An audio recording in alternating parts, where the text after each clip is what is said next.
रायगडच्या पालकमंत्री पदाचा तिढा हा कायम आहे आणि याच पार्श्वभूमीवर भरत गोगावले हेच पालकमंत्री होतील असा विश्वास आता शिवसेनेचे आमदार महेंद्र थोरवे यांनी व्यक्त केला आहे।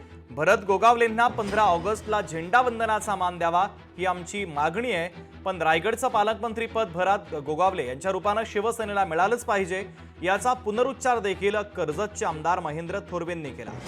कर्जत येथील आयोजित कार्यक्रमानंतर ते माध्यमांशी संवाद साधत होते। सुरुवातीपासूनच तिन्ही आमदार एकत्रपणे येऊन त्या ठिकाणी आमची ती मागणीच आहे की भरतशेठ गोगावले यांना रायगडचे पालकमंत्री करावेत।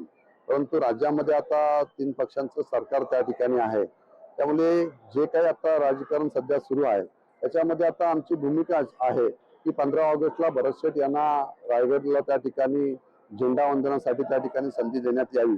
फक्त संधी देणार, फक्त झेंडावंदनासाठीच नव्हे तर रायगडचं पालकमंत्री पद सुद्धा भरतशेठ गोगावले यांनाच मिळावं अशी आग्रही मागणी आमची त्या ठिकाणी फडणवीस साहेब असतील, शिंदे साहेब असतील, अजितदादा असतील, या सगळ्यांकडे आम्ही सातत्याने करत आहोत।